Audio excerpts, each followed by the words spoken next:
are people out there that want to hear stories of faith.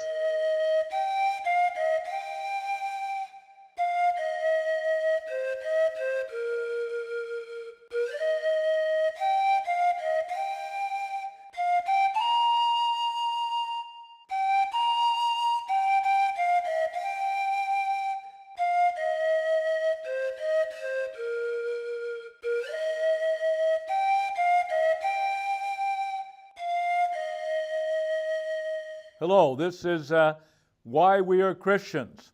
My name is Kent Philpott, and this is the second part of our program.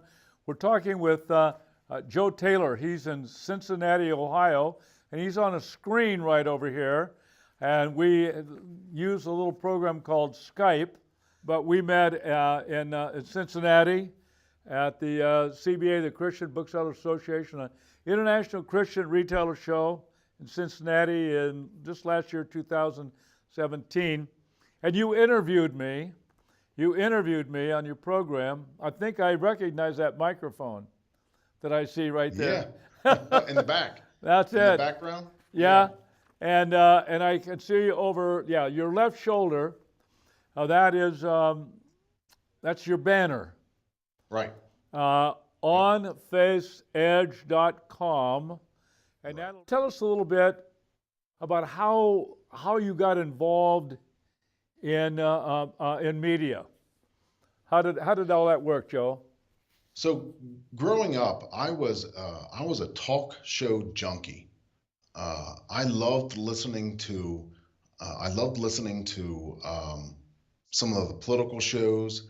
Even though I wasn't a believer, some of the religious shows always intrigued me, but just general talk shows, mainly political, current events, things like that. I was always intrigued by that, and I loved the process, listened to them all the time. But I never really got in, life kind of got in the way. You have those young dreams, and you think, maybe one day. Well, I found out about this technology, excuse me, a few years back called podcasting.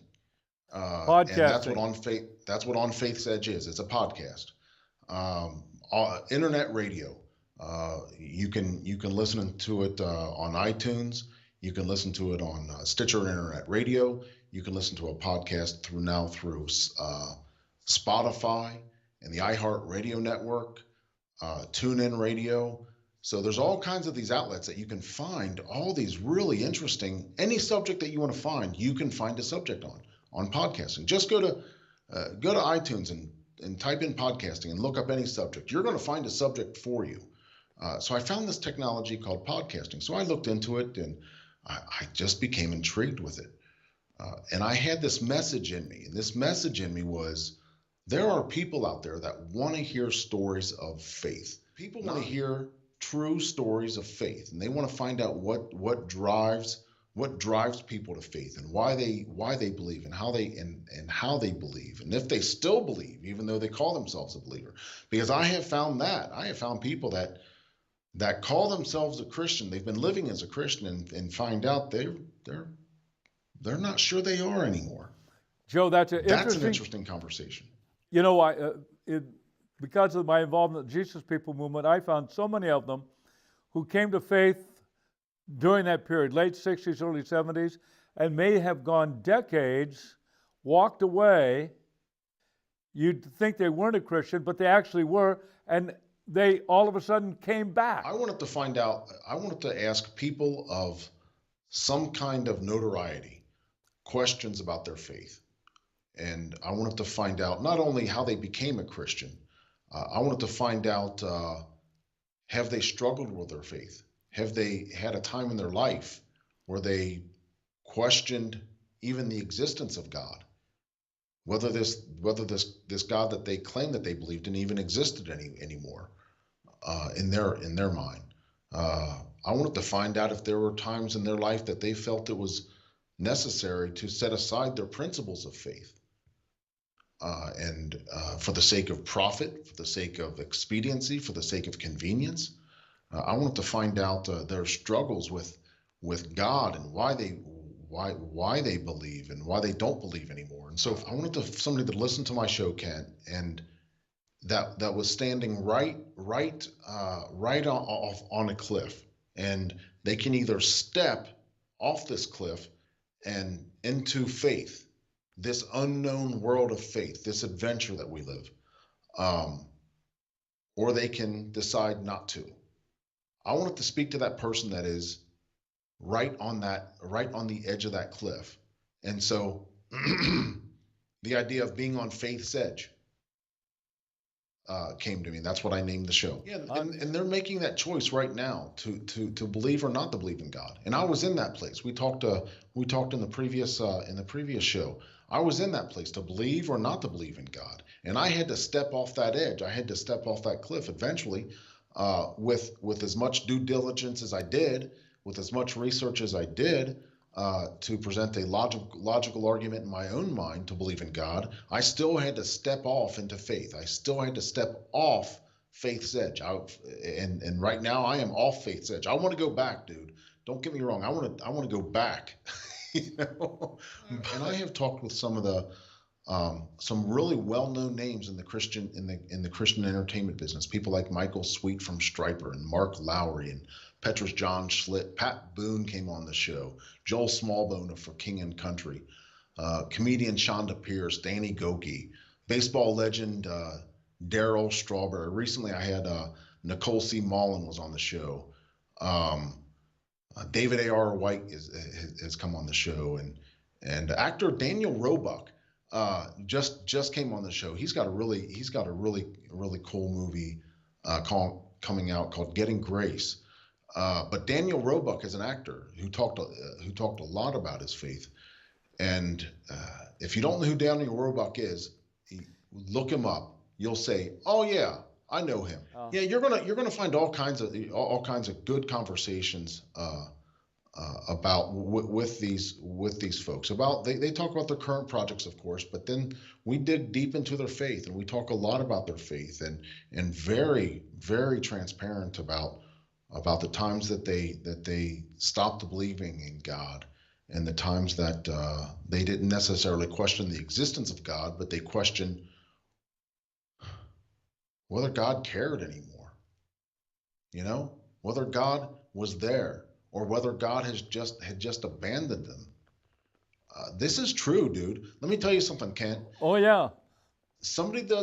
There are times right now that I just get furious at God because I think he's not holding up his end of the deal,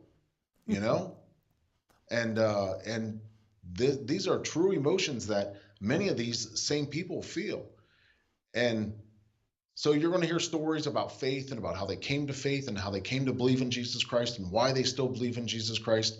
And my final question in almost every episode, if I don't ask this question specifically, it's answered somewhere in the interview, is what would you say to that person? What would you say to that person, Michael Sweet? What would you say to that person, Shonda Pierce, that is right on faith's edge, about to make that choice to believe or not to believe in God? Describing your favorite guest or guests is like trying to pick your favorite children. It's just not possible, because each one of them have a deep meaning to me. First of all, that they were vulnerable enough with me to share their story with me. And of course, you've been on my show, Kent, so I'm not allowed to pick you. That would be cheating. But there are two people that stand out for a couple reasons. John Schlitt from Petra. John Schlitt was in a band called Head East, and he lived the rock star lifestyle. Everything that you would expect from the rock star lifestyle. And he got fired. Now listen, this is a rock star, okay, who got fired from his band because he was too much. He was living the rock star lifestyle too much. That's drugs, doing something. Drugs, alcohol, everything that you can imagine.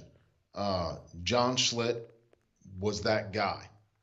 John Schlitt was that guy, and he tells a story about him laying drunk on his couch, and I think one of his kids came up to him, and he realized what he looked like to his children. and he went through a process of turning his life around, and how he came to be the lead singer of Petra is pretty amazing as well. But he he um he has an amazing story, and I don't have his episode right here in front of me, or else I'd point you to it.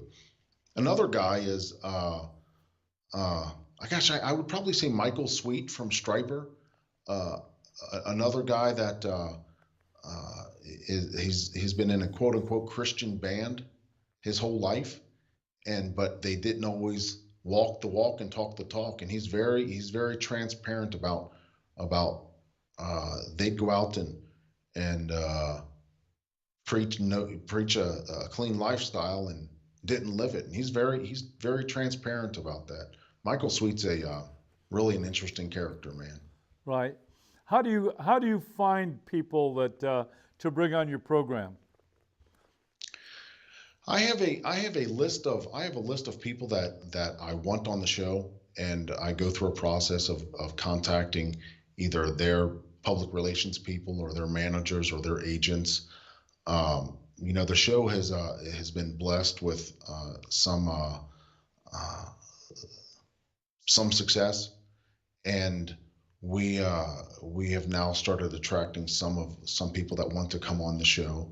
Most of the interviews that I've done recently have all been they've solicited me to come on to the show. Wow, wonderful, wonderful. Yeah. Yeah, we hope that that will happen with us. Well, with our Why We Are Christians program, Joe, Yeah, man. we went after you. Yeah, we have. I don't think we've yet had anybody that wanted to come on our program. But we Yeah. always have to reach out. But perhaps one day. Um, and so we were both at the NRB, and I'm just going to say real quick that I was very pleased at what I saw there. The proclaim, the strong emphasis on media as outreach, worldwide outreach. I was really stunned. What was your impression, Joe, at the NRB this year? What's here's what impresses me most about uh, the NRB and the creatives that were there is the quality of the production quality now of Christian entertainment is has improved so much, and it's important that it improves because we are speaking to a culture where quality is important, and you can't get by with garbage, and that's what NRB has done. And the highest quality production value, the people who come from all different walks of Christianity, all different denominations, all different ways of thinking, but they come together to uh, to broadcast the message of Christ to the world. And the thing that I'm most impressed with, Kent, is the production quality of the recent projects coming out of the Christian community, and I think the NRB has much to do with that. I agree. Katie and I noticed a great deal of difference from last year in Cincinnati and then this year in Nashville. And it just gives us an opportunity worldwide. So give us a little idea of your forward-looking, your future, how you're seeing that. So what I intend to do with forward-looking future. I'm assuming you mean with On Faith's Edge. Uh, so with On Faith's Edge, the what I intend to do is continue to grow the show, continue to bring on quality guests, continue to dig deep into people's faith. And I can't tell you how many times post interview people tell me, Joe, you just didn't let me get away with a softball answer. Yeah, you And I were want to tough. You continue. were tough on me, Joe. um, but I want to continue to grow the show, continue to bring on quality guests, interesting guests that have a story to tell. And that story that, I lean towards um, uh, some well-known celebrities in the Christian community, and I lean towards, but I also lean towards people who have a good apologetic story, or people who have a good salvation story. Uh, in addition to that, I would like to see On Faith's Edge grow into where we do some local events, some conferences where people can come and be entertained and be forced to think about their faith, and be forced to understand why they believe what they believe, and an event where people can not be embarrassed to bring their friends, their non-believing friends, or close to believing friends, or seeking friends, whatever we want to call it, to talk about God, and to talk about the hard questions, to talk about being ticked off at God, and talk about being irritated with the Christian community, and being irritated with the their own personal faith. Right. Now, I'm a pretty, I talk a lot about cynicism, and I talk a lot about skepticism, and that kind of side of my faith, because it's there. I'm, I'm a pretty affable guy, though. I mean,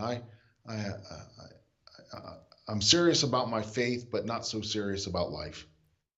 Now, Joe, let me ask you uh, some more personal, little more personal stuff here, as we're moving into the last segment of this program.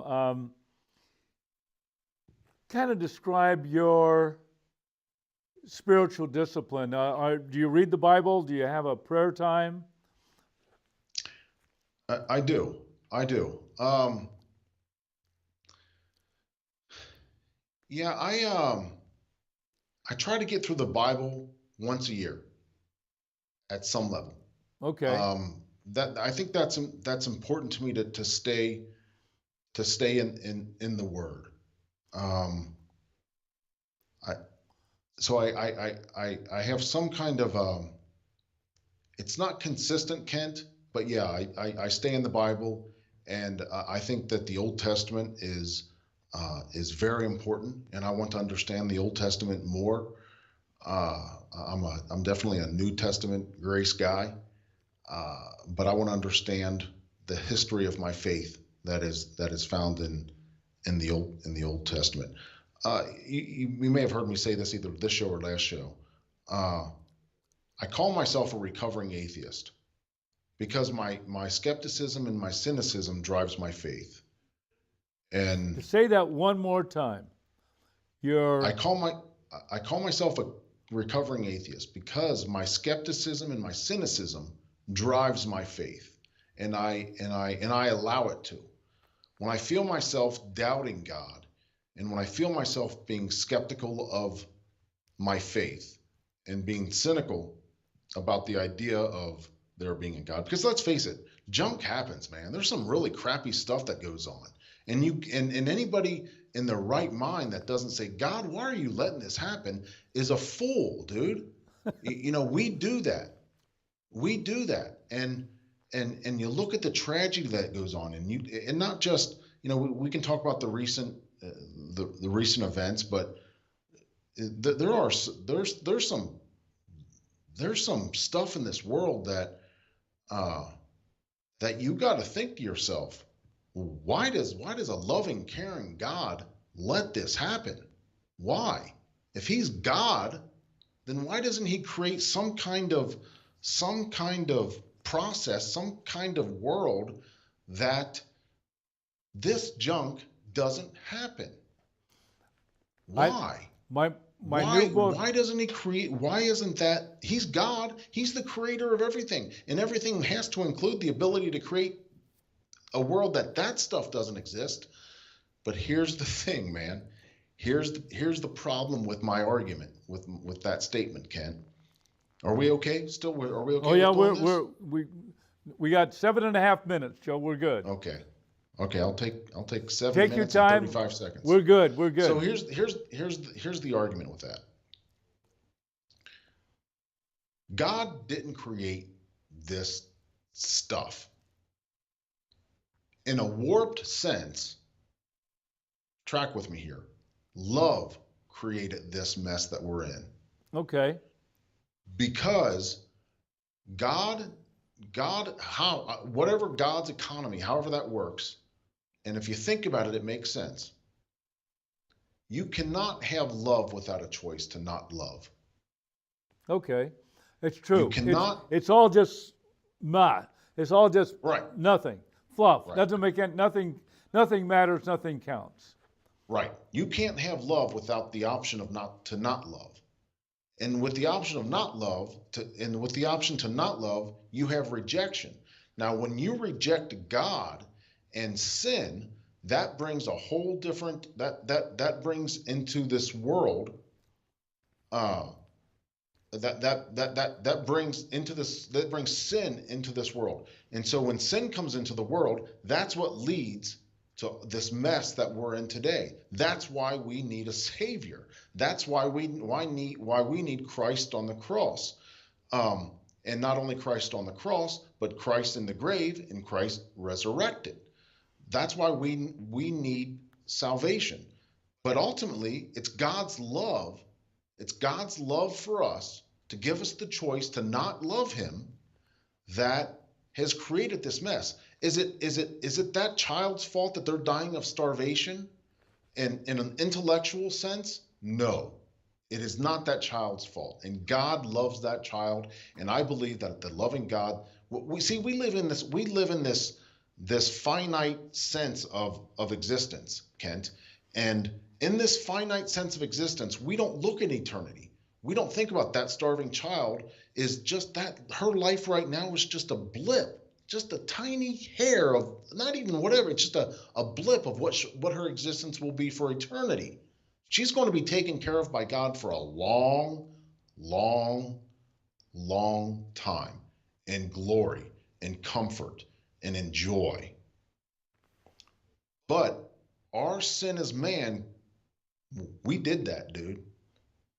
I didn't do it personally, intellectually, personally. My actions did not contribute to that, but my rejection of God did. Does that make Joe, sense? yes. Joe, and if Katie and I make it to CBA in Nashville in July, I have a new book called The Preposterous God. Our God is preposterous, unimaginary. We can't imagine. We can't imagine. It's so large. God is so large and so big.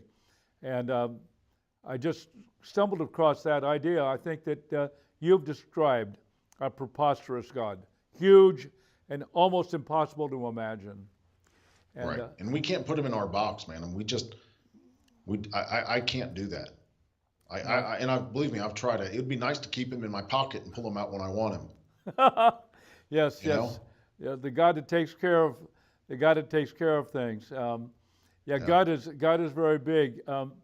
So you've been open about the fact that it's all not always been a smooth ride with you, but the bumps actually add to your growth.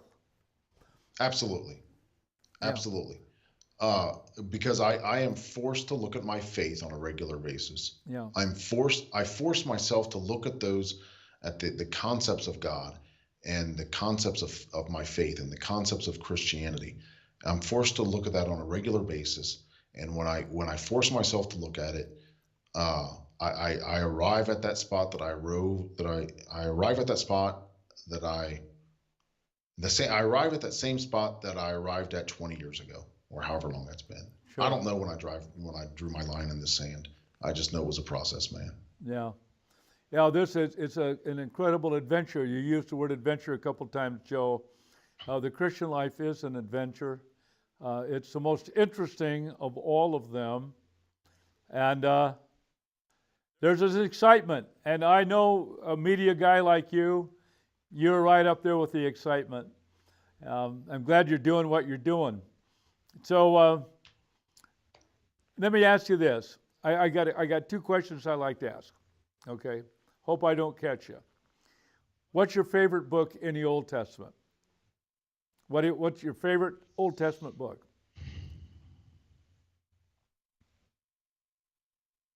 Okay, let's move on to. I want to say Job. I want to say Job. Job? Yeah. Job. I haven't read Job in about 2 or 3 decades, Joe. Job is the oldest book of the Bible. It's the oldest book of the Bible. But here's the thing about Job is he spent a lot of time just torqued off at God, not Yeah. understanding. Yeah, okay. Not getting it, not understanding. And I don't understand Job. I mean, the whole thing with the when I read Job, I get mad at God again, because to me the beginning of Job, when I first read Job, I just couldn't believe it, because it seems to me that God and Satan were sitting in a bar somewhere and making a bet on Job's life, And here's God making all here's Satan wants to do this, and here's God putting all the boundaries around it. But, it's God saying, yeah, go ahead, have at the guy. But God knew that Job would come through, man. He'd be a champion. Okay, Joe, we got 1 minute left. What's your favorite New Testament book? I would say my favorite New Testament book is, I would say, probably Luke. Luke? Probably Luke, because yeah. Luke? Yeah, Luke, because it's very cerebral. Luke's good. Okay, now, last, do you have a Bible? A lot of people have a life verse. If you're going to quote a verse to somebody, what's it going to be? Can I give you two? Okay. One is Jesus wept. Jesus wept. And I'll tell you why. Because it's only 2 words. It's only 2 words, and it's easy to memorize.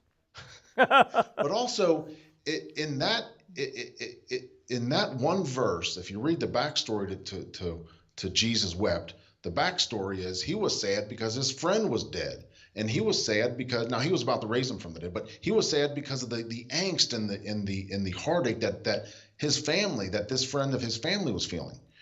My second one, Jesus wept, showed Jesus at his most human. At his most human. Secondly, wonderful, I love it. Finally, Philippians 4:8, you can't beat. Finally, brothers and sisters, whatever is true, whatever is noble, whatever is right, whatever is pure, whatever is lovely, whatever is admirable, if anything is excellent or praiseworthy, think on these things, and the peace of God will be with you. That's it, dude. That's it. Joe, thank you. Thank you, my brother. God bless you, brother. Hope to see you in Nashville. All right, we've reached the end of our second program with Joe Taylor and onfaithsedge.com, and you can go to that website. You'll be seeing it right now, and we'll be looking for more programs on why we are Christians. So long.